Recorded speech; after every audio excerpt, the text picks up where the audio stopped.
which is a good sign. The challenge is, how do you engage the Gen X and also the traditionalists and baby boomers?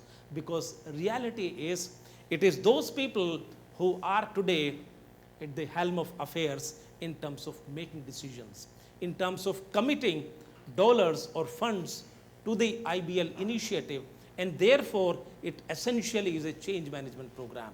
How do you make a case? How do you succeed in implementing? And once you implement, how do you make sure that you really ensure that the entire organization starts buying into it? I'm sure all of you are aware that any change management program that you undertake, the mortality rate of majority of the change programs is as high as 72%. That's research. That's not my data. Against that backdrop, how do you make sure that you really succeed? So there is a beautiful research that was carried out, which said any change management, including this, as long as you have been able to convert the first 30% people into buying in a concept, rest 70% follows. And at this moment, I want to show you a small video in which you will see how a very tricky stuff gets followed, and once this stuff is followed by maybe 30% of the people, rest of the organization follows. So Jagmohan, can you help me with that video?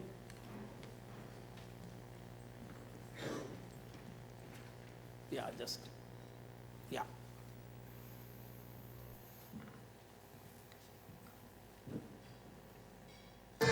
If you've learned a lot about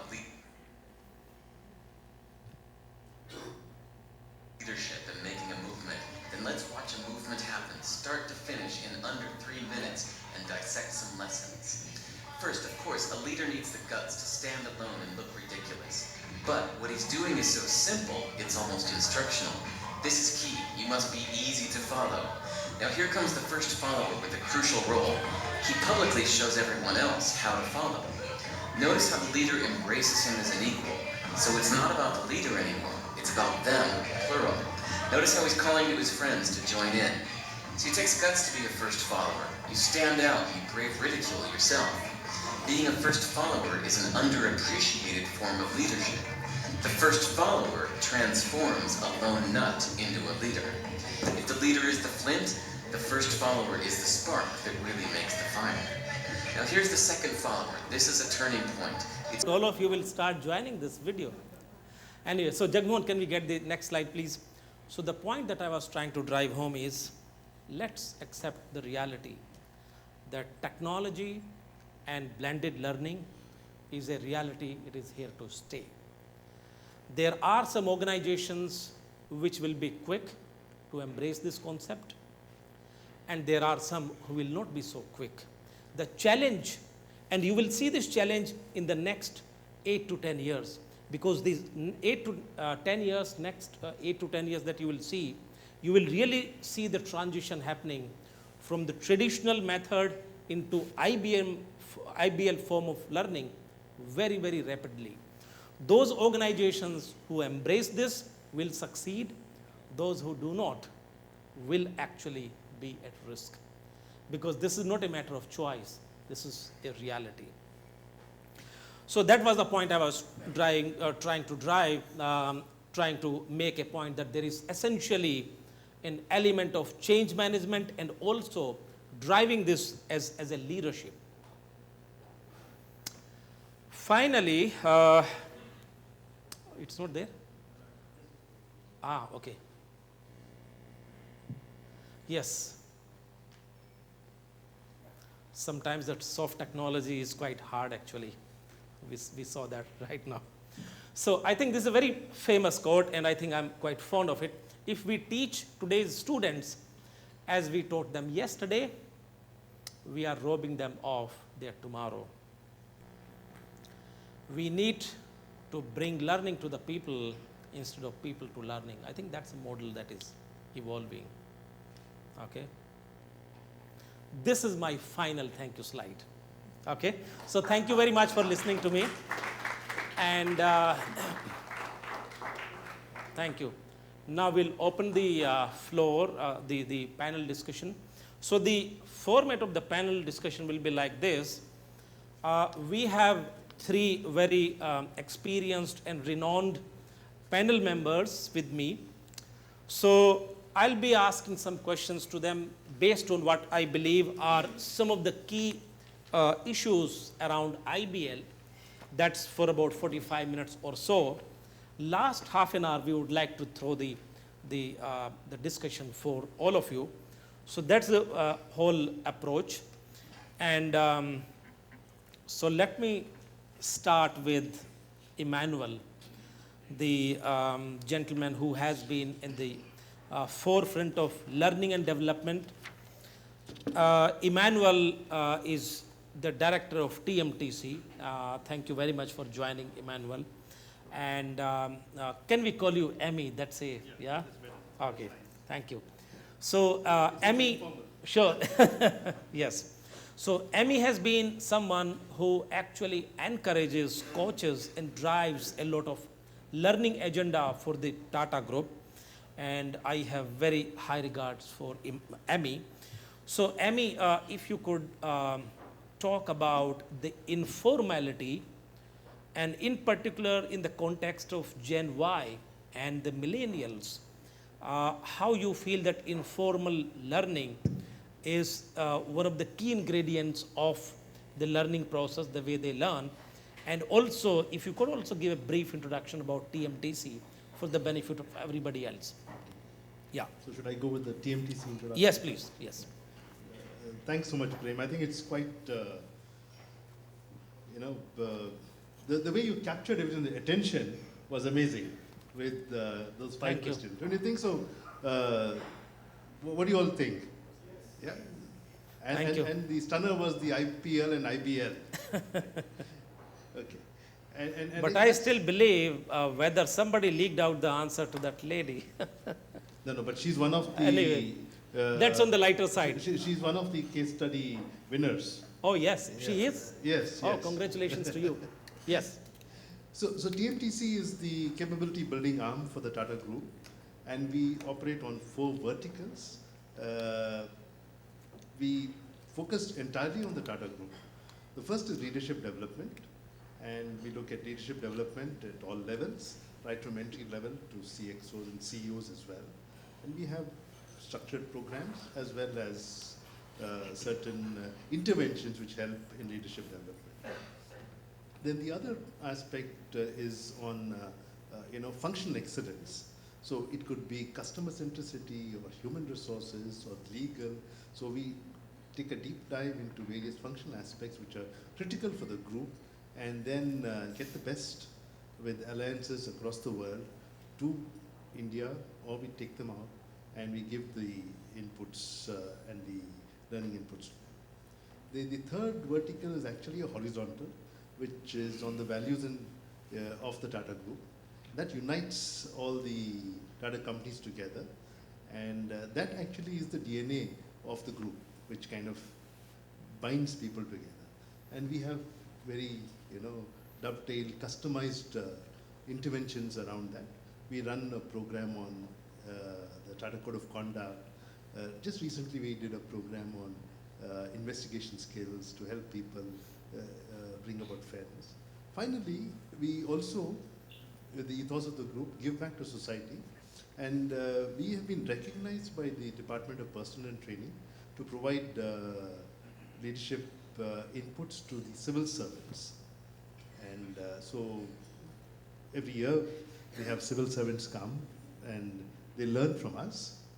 And also recently they have asked us to help in designing programs on ethics and anti-corruption. So I'm personally involved in that as a resource person at the Lal Bahadur Shastri Academy.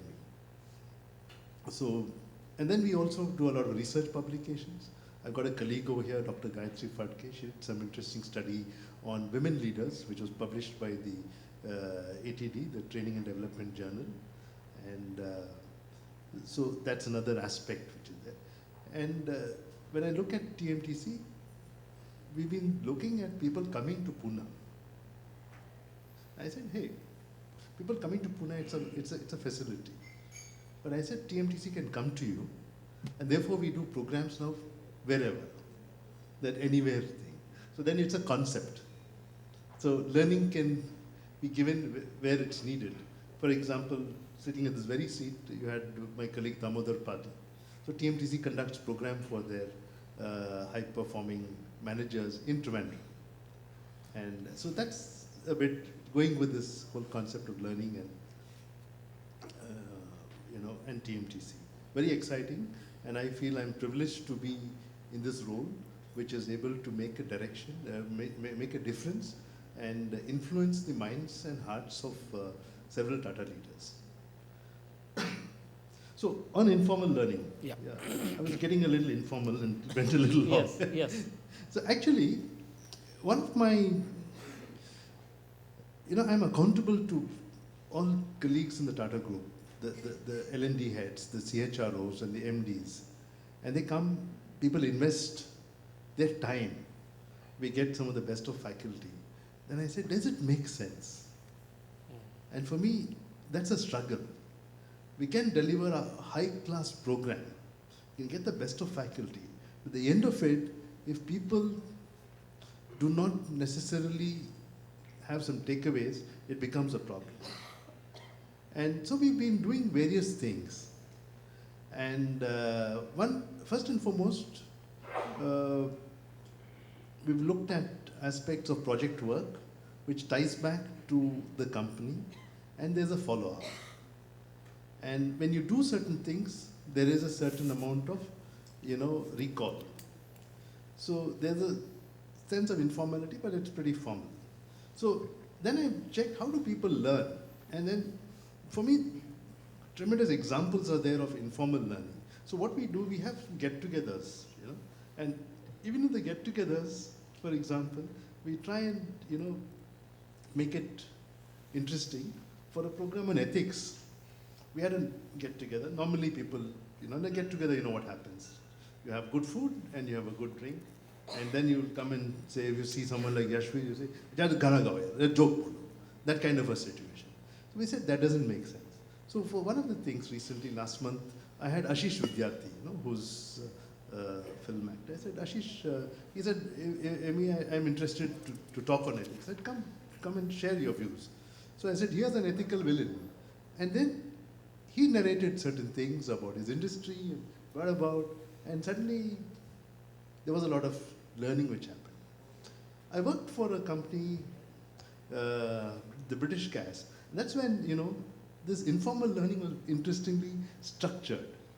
And they said, we must take somebody, suppose you have an issue, you go to an unrelated experience.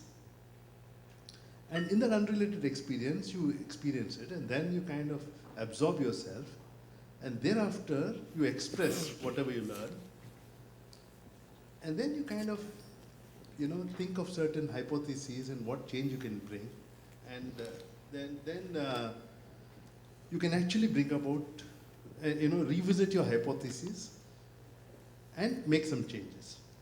So let me tell you what all unrelated things I did. My colleagues know that I am not so much into email. I had, been to unrelated experience. I took a group of young managers to the air traffic control. Right? I don't know how many of you have been there. We spent half a day there. I looked at it, I understood, I spoke to people, I observed many things along with my colleagues. What struck me was that everything is verbal. The air traffic controller tells the pilot, go up, wait at 5,000 meters, and go in this northwesterly direction, report back, right? And he tells, and then, it's everything verbal. And then I asked them, what's your objective? They said, our prime objective is not schedules, but safety of the people there. Safety of people, everything verbal. No emails, no BCCs. For me, it's a big learning. So today, I don't normally get into too much of emails, unless it's essential and I have to make a point or it is contractual.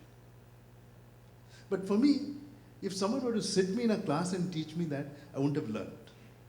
I spent a day with, I took a group of 20 high-performing managers, and we spent a